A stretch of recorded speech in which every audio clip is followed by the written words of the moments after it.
화면에 출력되는 서론 부분을 읽고 그 말씀을 한번 상고해 보고자 합니다. 예레미야 28장은 하나님가 70년간의 포로 생활을 주장하는 예레미야의 멍에를 꺾고 2년 내에 바벨론으로부터 해방될 것을 예언하고 있다. 자, 28장 우리가 앞부분을 보면은 이걸 이제 예레미야가 두 번이나 걸쳐서 이야기해요. 바벨론에 지금 포로로 끌려갔는데 1차 포로, 2차 포로 두 번이나 걸쳐 끌려갔어요 지금. 그런데 이게 지금 시드기야 왕 4년 차면은 두 번째 포로가 된 지 지금 4년이 된 거예요 정확하게. 그렇게 됐는데 그때 이제 성전에서 모든 백성들에게 있는 데서 제사장 백성들 앞에서 이제 선지자 하나냐가 하나님께서 2년 안에 이것으로 우리가 끌려간 백성들을 비롯해서 성전에 끌려간 뭐 성전 기구들이 있잖아요. 그것들을 회복시킬 것이다. 이 말씀을 이런 말을 선포하는 거 28장 3절에도 있고 11절에도 해요. 근데 이렇게 하는 것에 대한 하나님의 응답은 뭘까?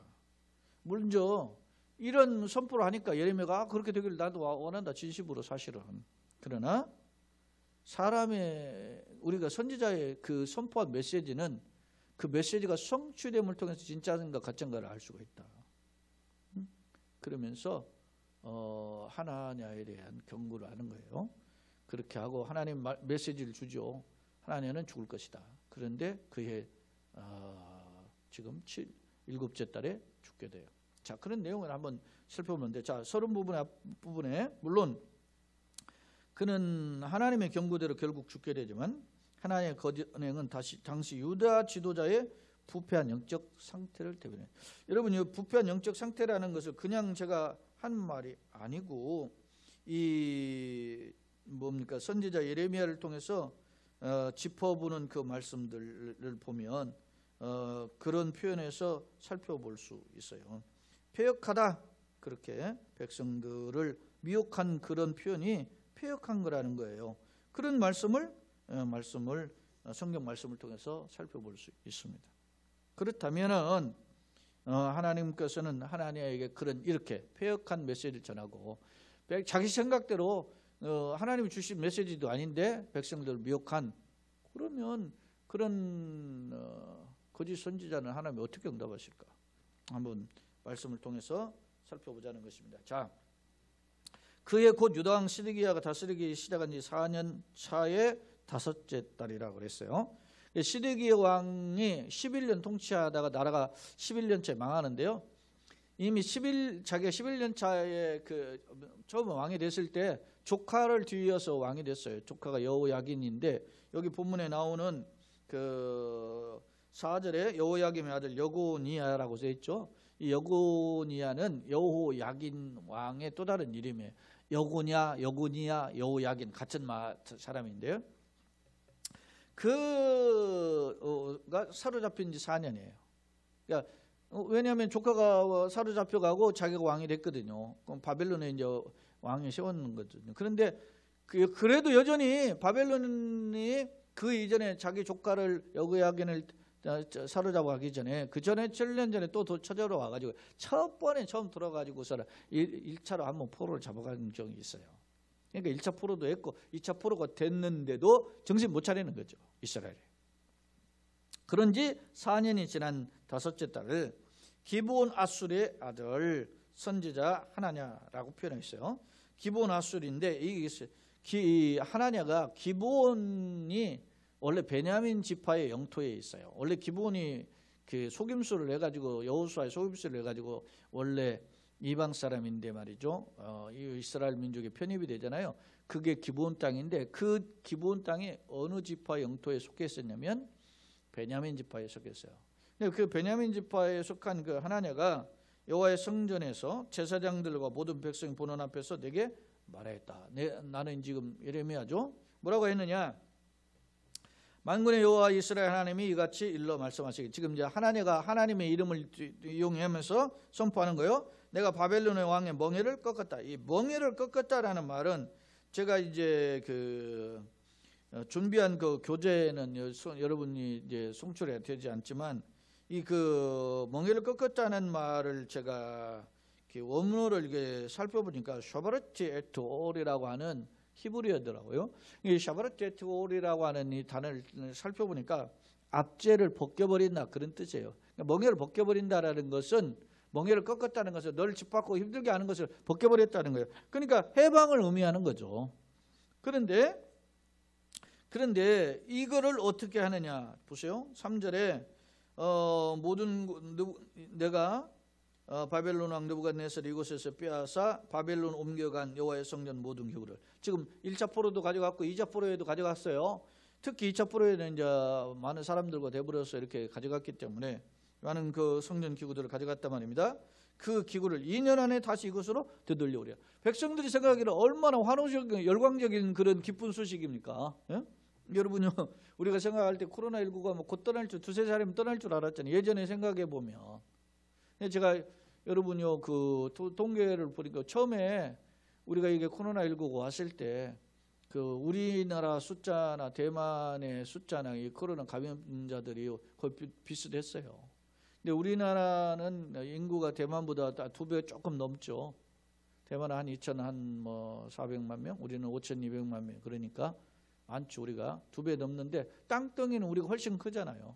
그러니까 인구 밀도는 엄밀히 따지면 우리가 훨씬 더 높아요. 그러니까 아니 그쪽이 더 높아요. 왜냐하면 인구 밀도는 땅덩이는 우리는 몇 배 크고 거기는 땅덩이는 작은데 사람 수는 절반 정도니까. 그러니까 감염 확률이 더 높다는 거예요. 근데 이거는 제가 조사한 자료가 언제 거냐면 여러 달 전 건데, 근데 그 대만이 왜 이렇게 일사불란하게 대처한 것은 물론 뭐 외국에서 중국과 가까운 곳에 뭐 해외 입구를 차단하고 그래서 전염 방지를 위해서 대비했는데, 그것도 있지만 또 하나가 뭐 있느냐면 이 사람들이 그 전에 사스나 메르스 이런 걸 통해 가지고 전염병이 확대될 때 이러면 안 된다 하는 것들을 깨닫고 그 전에 그 의료적으로 시스템을 준비했다 그래요. 그 르포에 의해서 인터넷 이거 검색하면 다음에는 네이버의 포털 사이트에서 검색해 보면 대만에 대한 글들이 올라와 있는 글들 내용 들어가 보면 그런 내용이 있어요. 근데 이게 뭐냐면 준비잖아요. 준비. 어떤 것에 대한 대처의 자세는, 여러분 생각해 보십시오. 하나님이 1차 포로 끌려가고 2차 포로를 잡아갔으면은 정신을 차리고 뭔가 대비를 해야 될 거 아니겠습니까? 그런데 사람들은 듣기 좋은 소리는 뭡니까? 좋으니까. 야, 곧 끊을 것이다. 곧 뭐 해결될 것이다. 백신 나온다. 뭐 곧 치료된다. 뭐 그러면 뭐 설레잖아요. 그러니까 하나님가 그런 백성의 군중의 심리를 이용한 거예요. 그런데 그 백성들에게 2년 안에 돌아올 것이다 이야기하니까 백성들이 혹한 거예요. 그것도 어디서 합니까? 지금 성전에서 합니다. 거기에서 제사장도 있고 많은 군중들 백성들이 있는데 그 군중이 무리 있을 때 선지자 예레미야도 듣게 된 거예요. 자, 또 4절에 보면 내가 또 유다 왕 여호야김 아들 여구니야와 바벨론으로 간 유다 모든 포로를 다시 이곳으로 돌아오게 하리니, 하나님 그렇게 했다고 지금 하나님가 선포하는 거예요. 이는 내가 바벨론 왕의 멍에를 꺾을 것입니다. 아까 이야기에도 2절에도 바벨론 왕의 멍에를 꺾었다 그랬잖아요. 이 샤브레트 에트올이라고 하는 이 단어가 쓰는데 멍에를 꺾어버리고 해방시켰다는 거예요. 그래서 이렇게 하나님의 이름으로 하나님가 선포한 거예요. 여러분 여기에서 보면 여호와의 말씀이라 하니라 그랬죠. 2절에도 만군의 여호와 이스라엘 하나님이 같이 일러 말씀하시기를 그렇게 했고, 4절 마지막에도 여호와의 말씀이니라 그렇게 선포한다는 겁니다. 이게 사람들에게는 얼마나 합니까? 하나님 말씀이라는데 이스라엘은 하나님 꼬박 죽어야 되는 사람들 아닙니까? 그때 지금 제사장을 비롯해서 여러 선지자들과 백성들이 지금 이 말씀을 듣는데 그 중에 선지자 예레미야가 있어요. 예레미야가 어떻게 대답하느냐 보세요. 선지자 예레미야가 여호와의 성전에 서 있는 제사장들과 모든 백성들이 보는 앞에서 선지자 하나님에게 말하더라. 이제 그 선지자 하나님의 메시지를 듣고 뭐라고 말을 하는가 보세요. 6절에 선지자 예레미야가 말하니라 아멘, 아멘. 네가 선포한 대로 되기를 원한다 그런 뜻이죠. 이 아멘에 대해서는 뉘앙스가 조금 조롱하는 느낌이 있어요. 그래서 이걸 중의적으로 해석을 해요, 학자들이. 이건 뭐 사실은 그게 진실된 말이 아니기 때문에 거짓된 하나님과 꾸며낸 말이잖아요. 자의적으로 해석한 말이잖아요. 그렇기 때문에 아멘이라는 말에는 뭡니까? 조롱적인 어떤 의미가 담겨져 있는 표현이다. 아멘. 아멘이라는 것은 진실을 그렇게 되기를 원하는 그런 뜻이잖아요. 그런데 또 하나의 중의적 해석, 두 가지 이상의 해석이니까 또 하나의 해석은 뭐냐면 진실로 아마 선지자 예레미야도 아마 나도 너 그렇게 되기를 원한다, 그런 고백이 담아져 있다는 거예요. 저는 이 첫 번째 의미도 있지만 두 번째 의미도 있었다고 봐요. 왜냐하면은 예레미야가 아무리 하나님의 뜻대로 선포하는 선지자라 할지라도 그 사람이 어떤 사람입니까? 어떤 사람이에요? 이스라엘 백성 아닙니까? 그래 자기 나라 민족이 망하기를 원했겠어요? 여러분이 예레미야가 그렇게 망하기를 원했으면 예레미야 에카서를 보세요. 눈물의 선지자 얼마나 탄식합니까? 응? 눈물로 흘리는 거예요. 그래서 여러분 예레미야를 가르쳐서 눈물의 선지자라고 하잖아요. 응? 정말로 백성을 사랑한 거예요.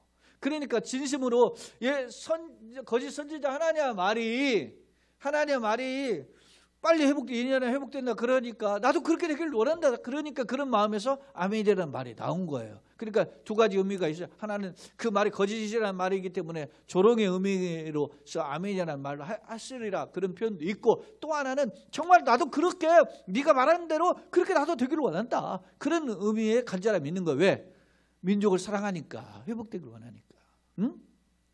그런 거예요. 아멘. 여호와는 이같이 하옵소서. 그렇게 하고 여호와께서 네가 예언한 말대로 이루사 여호와의 성전 기구와 모든 포로를 바벨론에서 이곳으로 되돌려 오시기를 뭐라고? 원하는. 이게 예레미야 진심이에요 사실은. 그러나 문제는 그렇게 나도 그렇게 되기를 원한다는 거예요. 그러니까 여러분요, 예레미야가 내가 하나님 이 백성이 하나님 뜻과 다르다고 해서 자기가 막 이 백성이 망하고 즐거운 거 즐기는 사람이 아님을 알 수 있어요. 그러니까 앞서도 제가 이야기했잖아요. 다시는 여호와의 말씀을 선포하지 아니한다 하면 내 마음 불붙는 것 같아요. 골수의 사모님 견딜 수 없다 그러지 않습니까? 예레미야 10장에 보니까. 예레미야가 막 선포하고 싶지 않은 거예요. 왜? 하나님의 뜻을 선포하다 보면 나라 멸망을 해야게 되는데 내 마음이 너무 괴롭고 백성들도 그거 듣지 않고 하니까 얼마나 괴롭겠어요. 그런 갈등하는 그런 그 예레미야 심정을 볼 수 있지 않습니까? 여러분요, 예레미야 5장에 보면은 하나님이 뭐라고 하시냐면 너는 이 성을 신속 왕래해 보라 그랬어요. 이 중에 성에 의인 한 명이 있으면 내가 이 성을 심판을 사할 것이다. 그게 전부 다 냄새난 거예요. 여러분 오늘날 그런 상황이 아닌가 그런 생각이 들어요. 요즘 제가 그런 생각이에요. 제가 제 자신도 지치고, 여러분 코로나19로 환경적 상황이 이렇게 되고, 여러분 생각해 보십시오. 목회자가 여러분 그런 게 있잖아요. 목회자가 누가 막 아멘하고 하다 하고 막 그래야 힘도 나고 용기도 나고 뭐 그러는 거 아닙니까?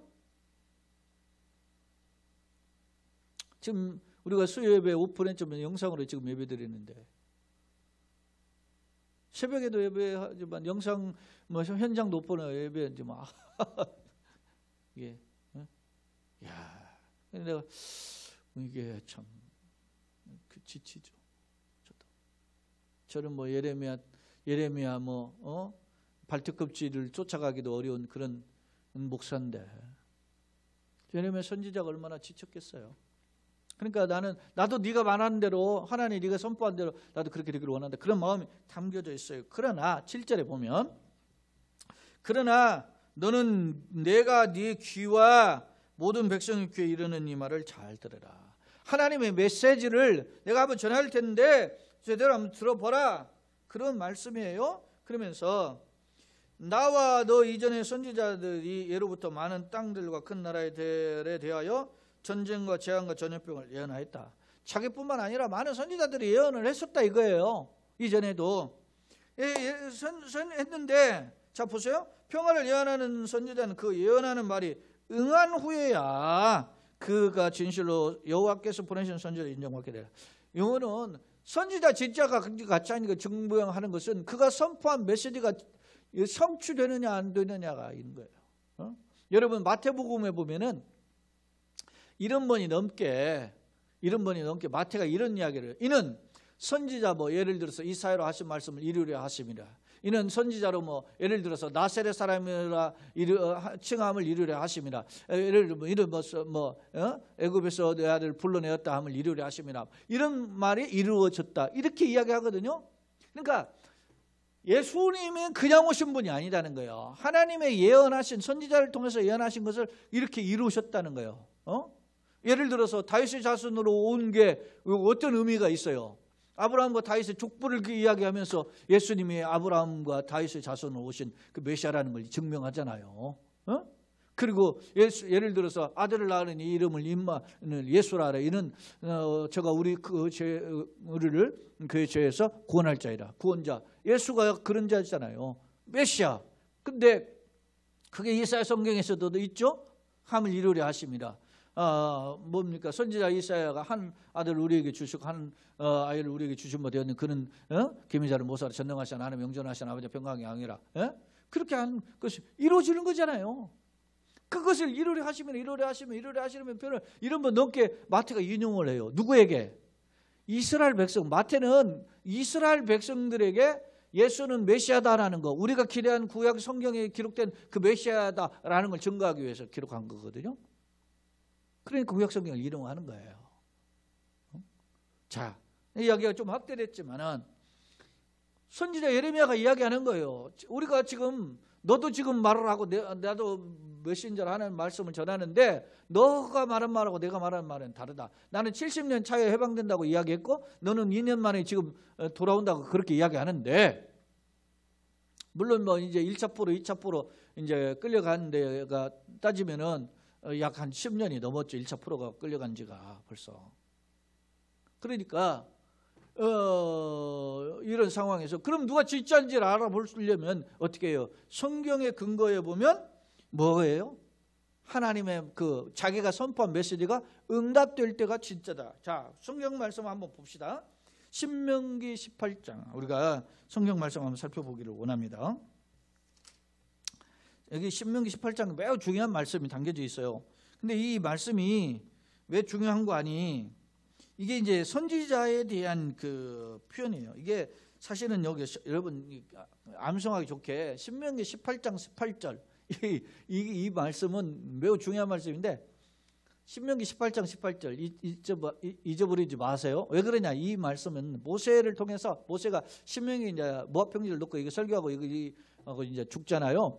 근데 이제 하나님 부르심을 받는데 이때 이스라엘 백성을 해서 이제 광야 40년 마치는 무렵에 이게 이제 설교를 한 건데, 이때 모세가 이야기를 해요. 이스라엘 백성들에게 장차 하나님께서 나와 같은 선지자 하나를 일으키신다. 그게 18장 18절이에요. 그게 내가 그들의 형제 중에서 너와 같은 선지자 하나를 그들을 위하여 일으키고, 이게 메시아예요. 메시아를 일으키고 내 말을 그 입에 두리니, 메시아의 구원의 메시지를 그에게 주겠다. 그러면서 내가 그에게 명령하는 그 무리가 다 말하리라. 그렇게 했어. 그리고 나서 여러분요 19절 20절에 뭐라고 하냐면, 누구든지 내 이름으로 전하는 내 말을 듣지 아니하는 자는 내게 뭐를 보여? 벌을 받으나. 하나님 말씀을 듣지 않으면, 주님의 이름으로 하나님의 이름으로 전부되는데 그 말씀을 듣지 않으면 하나님 벌을 받는다. 그리고 20절에 만일 어떤 선지자가 내가 전하라고 명령하지도 아니한 말을 지 마음대로 내 이름으로 전하든지 다른 신들의 이름으로 말하면 그 선지자는 뭐라고? 죽임을 당한다는 거예요. 죽임을 당한다. 놓치지 마세요. 신명기 18장 20절. 내가 말하라고 하지 않았는데 내 이름으로 말이지 이야기한다거나, 아니면 다른 어지 말이지 거짓 우상의 이름으로 말을 해가지고 하나님 메시지를 전하면 그는 죽임을 당할 것이다 그랬어요. 자, 이제 제가 화면을 송출돼 네 번째 화면에 이게 이제 제가 잠깐 언급하는데 여러분 이 말씀을 근거해서 볼 때 보세요. 지금 예레미야가 하나님에게 얘기했어요. 그 메시지가 진짜인지 가짜인지 그것을 알아보려면, 메신저가 진짜인지 가짜인지 알아보려면 그 메시지가 성취되느냐 안 되느냐에 따라서 달려있다. 그렇게 이야기를 하는 거예요. 그러면서 10절에 다시 이제 본문으로 돌아서 10절에 선지자 하나냐가 선지자 예레미야의 목에서 멍에를 빼앗아 꺾고. 그러니까 그렇게 말하면은 예레미야가 이야기하는 말을 듣고 선지자 하나냐가 말이 정신 차려야 되잖아요. 그런데 예레미야에게 다가와서 예레미야의 멍에를 꺾어버렸다. 이게 꺾으면서 상징적 행위를 하는 거예요. 이게 무슨 행위냐? 11절에 모든 백성 앞에서 하나님과 말하여 이르되 여호와께서 이와같이 말씀하시니 내가 2년 안에, 다시 한번 하는 거예요. 2년 안에 모든 민족과 목에서 바벨론 왕의 느부갓네살의 멍에를 이와 같이 꺾어버린다. 그러니까 이 하나님가 예레미야가 하는 말을 듣고도 웃기는 소리 하냐고 예레미야의 목에서 멍에를 쥐어서 딱 꺾으면서 봐라, 2년 안에 우리 민족이 지금 바벨론으로 끌려갔네. 바벨론 왕의 멍에를 꺾어버린다. 예? 멍에는 해방시킨다는 거 아니에요? 그 꺾어버린다. 다시 이야기하는 거예요. 콧방귀 끼는 거죠. 예레미야 하는 경고를. 그렇게 하니까 예레미야가 자기 길을 가니라 그랬어요. 여러분, 예레미야가 자기 길을 갔다는 말은 무슨 뜻입니까? 여러분요, 선지자의 사명은 그런 겁니다. 여러분요, 제가 목회를 해보면서 그런 느낌을 드는데, 여기 내가 목사이면서도 또 내가 예를 들어서 가정에서 뭐 가족으로서 이렇게 해서 이야기를 해요. 하나님 뜻대로 전해요. 그런데 들었는데도 안 들어. 아마 10번을 이야기도 안 들어. 몇 번을 이야기도 안 들어. 그러면 어떻게 해? 그냥 내 길을 가는 거야. 어? 주님 말씀하신 너는 때를 어떤지, 바울 사도도 디모데에게 죽기 전에 쓴 편지 디모데후서에 너는 때를 어떤지 못 어떤지 말씀을 전파하라 그러잖아요. 기회가 됐더니 그렇지 않더니 너는 말씀을 전하라. 선지자의 사명은 온전히 자기가 전하는 그 말씀을 전할 때, 그거 들을 때 정정 반응이 예를 들어서 달라지고 변화되면 기쁨이 있겠지만, 그렇지 않아도 자기 길을 가야 되는 거예요. 얼마나 외롭고 답답했겠습니까? 네? 오늘 그렇게 하니까. 자, 보세요. 선지자 하나님과 선지자 예레미야의 목에서 멍에를 꺾어버린 후에 이제 그리고 난 뒤에 다시 하나님 메시지 주었는데, 이게 얼마의 텀인지 모르는데 짧은 기간인 것 같아요. 보니까. 왜냐하면 제가 이따 설명할게요. 그런 후에 하나님 말씀이, 여호와의 말씀이 예레미야에게 다시 임해요. 뭐라고 하냐면, 너는 다시 하나님에게 가가지고 말하되 이르기를 여호와의 말씀이 네가 나무 멍에를 꺾었으나, 예레미야의 목에다 나무 멍에를 꺾었으나 그 대신 쇠 멍에를 내가 그 대신 쇠 멍에를 만들었다. 네가 2년 안에 해방된다고 이야기하자면 나는 너에게 쇠 멍에를 주겠다는 거예요. 이것은 단순히 하나님에게만 주는 게 아니에요. 이스라엘 전체에 주는 멍에예요. 여러분요, 나무 멍에는 꺾을 수 있죠. 쇠 멍에 꺾입니까? 쇠로 됐는데 더 힘든 고통이 찾아올 것이다 경고하는 거예요. 하나님의 메시지를 줬는데 그걸 듣지 않으면 더 강력한 경고가 오는 것입니다. 여러분요, 코로나19를 통해서 한국 교회를 향한 경고라고 나는 보았다고 그랬죠. 세상을 향한 경고인데 그리스도 안에서 믿는 사람도 먼저 정신 차려야 돼요. 그렇지 않으면 하나님이 더 큰 멍에를 가지고 우리에게 경고할 수 있을 것입니다. 오늘 우리가 심각하게 받아들여야 됩니다. 응? 정신을 차리고 깨어 경성하며 하나님께 돌아가자. 하나님께 돌아가자. 우리가 찬송에서 돌아와 돌아와 돌아와. 마음이 고난이여 돌아오라 말이지. 집을 나간 자에 돌아와야 돼요. 예수만이 살 길입니다. 옳은 길 따르라. 우리 찬송 두 찬양에서 옳은 길 따르라 의의 길. 에? 주님께로 돌아가야 사는 줄로 믿습니다. 살 길은 오직 예수입니다. 살 길은 오직 예수입니다. 살 길은 오직 예수인 줄로 믿습니다. 오늘 우리가 주님을 찾아야 되는 거예요. 여호와를 그래서 예레미야 선지자에 보면 너희는 여호와를 만나는데 찾아라. 전심으로 찾고 찾아라. 그리하면 만나리라. 그런 말씀 이제 뒤에 지금 우리가 28장이잖아요. 29장부터 나와 이제. 29장에서 보면. 여러분 보세요. 제가 한번 우리가 성경 어차피 가지고 계실 테니까 29장 12절 13절 보면 너희가 내게 부르짖으면 내게 와서 기도하면 내가 너희의 기도를 들을 것이요 너희가 온 마음으로, 이게 온 마음이죠. 옛날에는 성경에 전심이었어요. 전심으로 나를 구하면 나를 찾을 것이요 나를 만나리라. 이제는 주님을 뭐요? 찾을 때라 말입니다. 지금이면 주님을 찾을 때예요. 이때라 말이지. 이때라.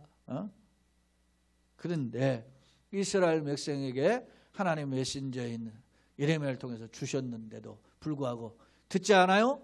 하나님은 오히려 말이지 그 예레미야의 멍에를 꺾어버리고서 교만하죠? 그러니까 하나님이 더 큰 쇠멍에로 널 징계한다. 14절 만군의 여호와 이스라엘 하나님께서 이와 같이 말씀하시려는 내가 쇠멍에로 이 모든 나라의 목에 매워. 이 모든 나라는 지금 유다와 주변의 열방이죠. 남쪽에 에돔, 동쪽에 모압 가문, 북쪽에 뭡니까 아람이죠. 그리고 서북 쪽에 저 두루와 시돈, 이런 나라들이 연합을 해가지고 어떻게 해요? 지금 바벨론 대적하지만 오히려 그 나라들 목에 내가 쇠멍에를 베고 바벨론한 느부갓네살을 섬기게 하였으니 그들이 그를 섬기리. 내가 들짐승에게도 그에게 주었느니라 하니라 그랬어요. 들짐승까지 모든 것을 다 그에게 바벨론에게 맡겼다. 그러면서 15절에 선지자 예레미야가 개인적으로 이제 하나님에게도 메시지를 전해 하나님의 뜻을 전달하는 거예요. 이스라엘 백성들에게 경고하고 온 세상에 경고하고 이제 나아가서 구체적으로 그 백성들 미혹하는 거짓 선지자 대표죠. 하나냐에게 메시지를 전해. 선지자 예레미야가 선지자 하나냐에게 이르되 하나냐여 들으라. 여호와께서 너를 보내지 아니하셨거늘 네가 이 백성에게 거짓을 믿게 하는도다. 그러므로 여호와께서 이와 같이 말씀하시되 내가 너를 치면에서 체하리니 내가 여호와께 패역한 말을 하였음이라. 패역한 말, 여기 여러분 밑줄 짜게 여기 밑줄 짜 언더라인에 하나님의 뜻이 아닌 말을 전하는 것은 패역한 말이라 말입니다. 하나님의 이름을 이용하고서나 전하기가 하나님 뜻이라고 저는 그 패역한 말이라 말이에요. 그게 하나님 뜻이 아닌데 전하는 거. 패역한 말을 하였습니다. 네가 금년에 죽으리라 하셨느니라 하더니 선지자 하나가 그의 언제? 7째 달에 죽었다. 여러분 7째 달에 죽었다는 말은 제가 아까 메시지가 아까 이야기했잖아요. 망군에가 여호가 하나냐가 그 예레미야 멍에를 꺾은 후에 이제 하나님 메시지가 임했다 그랬죠. 그게 얼마 기간이 될까 이렇게 이야기했잖아요. 근데 이게 7째 달에 죽었다 그러잖아요. 하나냐가. 그러니까 7째 달에 죽었다면 앞서 예레미야에게 와서 성전 앞에 뜰에서 막 외쳤던 하나냐가 언제 외쳤어요? 1절에 보면은 4년 5째 달 때 외친 거예요. 그러니까 7째 달에 죽으니까 2달도 안 돼서 죽은 거야. 금방 죽은 거지. 네? 그러니까 2년 뒤에 일어날 일 보지도 못하고 죽으면 지가 말한 대로 2년 뒤에 해방되어야 되죠. 여러분요, 역사를 보면 이 하나냐가 2달 안에 죽어버렸고, 그리고 그가 지금 선포한 그 메시지를 절대가 시드기야 왕 4년 차잖아요. 근데 시드기야 왕 11년 차, 그 뒤로 7년 뒤에 유다가 완전히 멸망해요. 예루살렘도 망하고 성전도 불타고 완전히 멸망하고 바벨론으로 끌려가. 이게 3번째 포로예요. 응? 그게 586년에. 그러니까 지금은 7년 뒤니까 7년을 빼보세요. 그럼 500 빼보면 지금 요때가 593년인 거죠. 기원전은 역산해야 되니까. 그러니까 기원전 593년에 주어진 이 메시지인 거예요. 지금 이 메시지를 통해서 옥신각신한 거예요. 지금. 그리고 시간이 흘려서 기원전 537년 이때 이스라엘 해방되거든요. 어떤 학자는 537년, 536년 이렇게 이야기하는데 어떤 학자는 538년도 이야기하고. 그러니까 생각해 보세요. 593년하고 538년은 얼마예요? 55년 넘는 기간이 남아있잖아. 아직도. 슬픈 일이죠. 그런데 그런 포로 기간이 남았는데도 2년 안에 해방된다고 그렇게 이야기하는 거예요. 저도 막 심정으로는 막 코로나가 금방 당장 떠나갈 줄로 믿습니다. 떠나게 될 자다 말이야. 여러분 걱정 마세요. 그렇게 선포하고 싶어요. 그런 마음이 있어요. 왜냐? 이렇게보다 힘들으니까. 그런데 어떻게 될지 모르잖아요. 이게 무슨 뜻일까? 여러분, 우리 기독교하고 전혀 상관없는 일일까 이게? 제가 인터넷에도 검색해 보니까 존 파이퍼 목사님은 이게 하나님의 그 강력한 교회를 향한 경고다, 이렇게 그 교회와 이 세상을 향한 경고다, 이렇게 코로나19를 하나님의 뜻과 결부시켜서 해석을 했더라고. 이 존 파이프 목사는 베들레헴 침례교회 어티하신 원로 목사님이잖아요. 제가 개인적으로 이분의 책도 여러 번 읽으면서 좀 많이 도전을 받은 목사님인데, 근데 그 밖에 또 다른 꼭 그렇게만 보내 시대적 한 현상으로 봐야 된다는 메시지를 하는 목사님도 있고. 그런데 어찌됐든 우리가 이런 걸 통해서 한번 다 돌아봐야 됩니다. 하나님 뜻이 무엇입니까? 우리가 이때 어떤 태도를 취하기를 원하십니까? 이건 보다 중요한 것은 우리가 하나님께 돌아가야 되는 것이 분명합니다. 그러려면 어떻게 해요? 구약 선지자를 통해서 주신 메시지를 너희는 뭐예요? 옷을 찢지 말고 마음을 찢으라 그랬어요. 이스라엘 백성들이 회개하고 통회작업할 때 어떻게 해요? 제 무릎 쓰고 옷을 찢고 머리를 흩들고 그렇게 하면서 하나님께 엎드렸잖아요.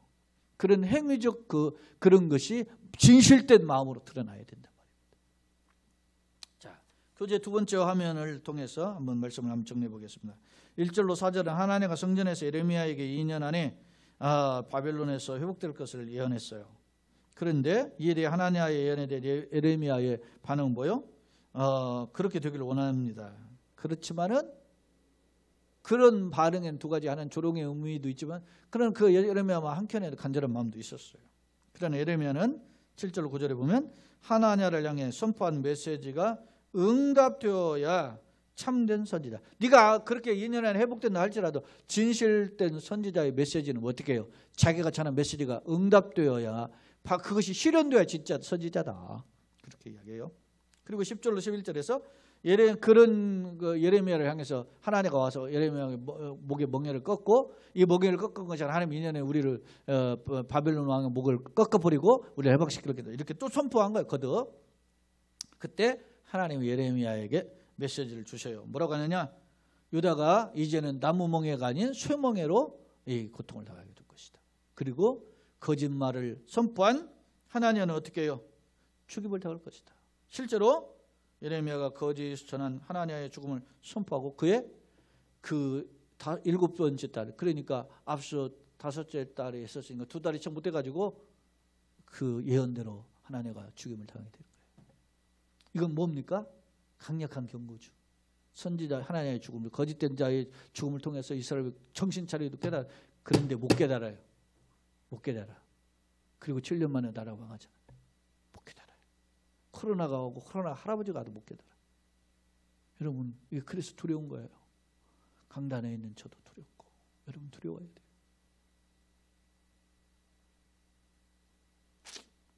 두렵고 떨리면 너희 구원을 이루라 그러지 않습니까? 우리는 이미 그리스도 예수 안에 새로 표준 하나님 자녀가 되었어요. 구원을 받은 자예요. 그럼에도 불구하고 우리가 우리 자신을 돌아보아야 돼요. 하나님, 이렇게 베푸신 그 크신 하나님 은혜와 사랑을 우리가 체험한 자인데 은혜를 망각하고 살았습니다. 불쌍히 여겨주세요. 우리에게 믿음을 더하시고 이 세상 분별할 지혜를 주시고 그 하나님의 임대로 살 수 있는 능력 달라고 기도해야 돼요. 은혜의 기름 부으심이 우리 교회와 이 한국 교회와 이 땅의 그리스도인 가운데 보지기를 예수님으로 축원합니다. 강력하게 이 코로나19 이 시기에 이제는 우리가 주님 앞에 서야 됩니다. 하나님 붙잡아 주세요. 불쌍히 하소서. 그런 은혜가 이루어지기를 소원합니다. 세 번째, 우리가 송출되는 화면 보시죠. 하나님과 예레미야의 논쟁과 하나님의 최후는 뭐냐? 하나님 거짓되어 2년 안에 바벨론 해방될 것을 두 번이나 이야기하잖아요. 거듭. 그 중간에 예레미야가 그렇지 않다. 진짜 선지자는 진짜 메시지가 성취된 것을 알아야 되는데도 불구하고 끝끝내 그 자기가 한 말을 포기 안 하지 않았잖아요. 거짓 선지자가. 예레미야에 대한 하나님 말의 성취를 권하는 참선전의 예언이 성취되는 것이라는 이야기예요. 세 번째, 하나님의 경고와 하나님의 최후 뭐예요? 유다의 멍에는 더 어떻게 가족돼요? 나무 멍에 쇠멍에로 바뀌는 거예요. 그리고 거짓 선반 하나님은 죽게 될 것이다. 교훈이 정도득도요. 무엇을 심든지 그대로 거두는 거죠. 콩 심는데 거두는 팥 심으면 팥 나는 거예요. 갈라디아 6장에서 사람이 무엇으로 심든 그대로 거두는 하나님은 만월이에요. 우리를 말이고 그렇게 우습게 여김을 당하지 않는다 했어요. 그러면서 그런 말을 선을 행하되 낙심하지 말지 피곤치 아니하면 대가 이름 그러나. 사람이 무엇을 심든 그대로 거둬요. 심은 대로 거두기에 자신을 돌아보아 진리 가운데 서야 돼요. 사랑하는 여러분, 우리가 약합니다. 넘어지기 쉽습니다. 그렇기 때문에 우리가 우리 자신을 돌아보아 주님을 붙잡고 주님 앞에 서므로서 주의 은혜를 회복하는 그 은혜의 능력이 붙들리는 저 여러분 되시길 예수님의 이름으로 축원합니다. 마지막으로 결론 부분을 살펴보겠습니다. 앞서 살펴봤던 성경 구절이죠. 신명기 18장 19절로 20절을 보면 하나님께서 누구든지 내 이름으로 전하는 말을 듣지 아니하는 자는 내게 벌을 받을 것이니. 그러니까 하나님 뜻대로 전해야 된다는 거예요.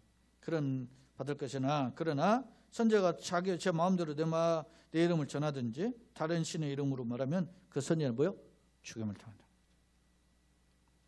하나님 메시지를 딱 전했는데도 듣지 않으면 그것도 망하지만 하나님의 뜻 이름으로 하나님의 뜻이 아닌 것을 전하는 자도 망한다. 그런 말이죠. 한마디로. 그러니까 여러분 강단의 메시지를 전하는 목회자는 매우 중요한 거예요. 뭘 거들먹거릴 자가 아니에요. 여러분요, 말씀을 전달받았다는 굉장히 큰 권한을 받은 거잖아요. 그 축복이죠. 근데 지가 그걸 받은 걸 가지고 함부로 해? 그럼 그 더 망하는 거지. 그래서 야고보 장로는 야고보서에 너희 중에 선생되지 말라 그랬잖아요. 왜? 많이 막혀주면 많이 찾는 거니까. 선생이 좋은 것처럼 보이지만 그만큼 책임이 따르는 거예요. 즉 선지자는 하나님의 진리 이름으로 진리를 선포하는 권한은 여기 하나님의 이름으로예요. 하나님의 이름으로 진리를 선포하는 권한을 받았지만 동시에 하나님의 뜻만을 전해야 돼요. 하나님의 뜻만을 전하는 막중한 사명자임을 보여주고 있다. 안타까운 점은 당시 유다는 선지자부터 제사장까지 거짓에 빠져 있었다. 이 말은 우리가 이미 살펴봤어요. 6장 13절에도 있고 23장 21절에 보면 선지자들의 거짓에 빠져있는 지도자의 모습을 보여줬어요.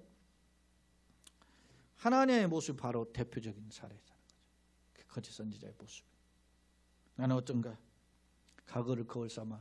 그러니까 거짓 선지자의 그 종말을 우리가 보면서 거짓 선지자에 빠져들어가지고 그 허적거렸다 멸망하는 이스라엘의 모습을 보면서 우리가 어떻게 갈 건가는 우리가 거울을 보면서 여러분 거울을 쳐다보고 얼굴에 검정이 묻었는데 얼굴에만 더러운 것이 묻었는데 안 닦으면 그게 이상한 사람 아니고 거울을 왜 쳐다봅니까? 안 고치려면 우리가 수협에 뭐하러 합니까? 말씀을 듣고 찔림 받고 다시 한번 결단해서 주님 앞에 돌아가는 것, 그것이 주님 기뻐하는 길인 줄 믿습니다. 그래서 그 말씀 앞에 겸손히 엎드리고 그 말씀 붙잡고 걸어감으로써 주께서 주시는 은혜의 능력에 붙들리는 저와 여러분 복된 걸음 되시고 승리하는 우리 교회 가정 성도 되기를 예수님의 이름으로 축원합니다. 아멘.